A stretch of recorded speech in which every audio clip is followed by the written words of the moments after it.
Last year's series felt like a coin toss. It doesn't quite feel that way this year, though.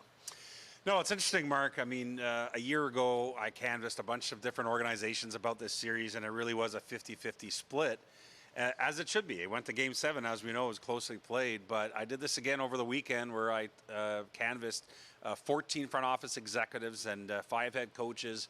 And wouldn't you know it, the vast majority picking a Toronto winner for this series. Doing it with a lot of respect for a Tampa team that, listen, is the class of the league in many ways, but noting the fact that the Lightning don't have as much depth. They look tired, but the Leafs are as deep as all these teams believe they've been in all these years under Kyle Dubas. So yes, the Leafs, overwhelming favorites, and a lot of it comes down to the addition of Ryan O'Reilly. That's a name that came up a lot in their answers in my piece in The Athletic, and I agree. And Ryan O'Reilly himself, after practice, CJ and I were talking to him, saying that he's been made to be so welcome in this dressing room that he is really pronouncing himself. He's showing his leadership. He's at ease in saying things during games in the dressing room. His voice is welcomed already, and I think it's pretty noticeable.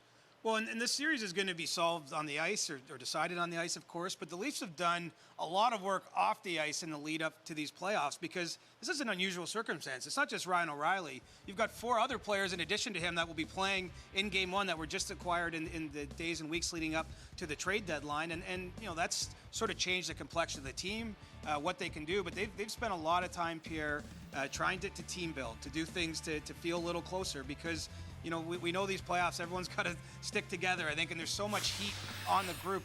They're hoping those guys can step up and help, you know, maybe, you know, shade some of the players that have been around for a little while. And so it does sound, you know, in talking to John Tavares today, that there's been a lot more dinners than maybe typically done in the past, big group dinners to try to make everyone feel comfortable. There's so much pressure on this Leafs team going into this series. You're just in the dressing room. CJ, what's your sense of the group?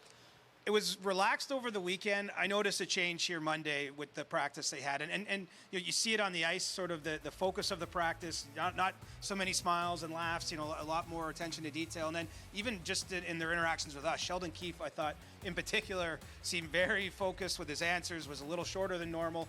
You know, even ended a scrum a little bit early, which is not something we see him do too often. So, you know, I think that you're starting to sense that the stakes are getting more and more real. And, of course, you know, it's the eve of the start of this thing, so that makes sense. And if a visual could speak to many different levels for this organization, Brendan Shanahan, Kyle Dubas, the entire front office lined up and watching practice, which is not unusual, but I'm just saying when you consider the pressure, Kyle Dubas' contract being up, the pressure on this front office to see this team deliver, it was interesting. It does feel different. For example, the shades are now down at the practice facility. We can't see in until the Leafs want us to.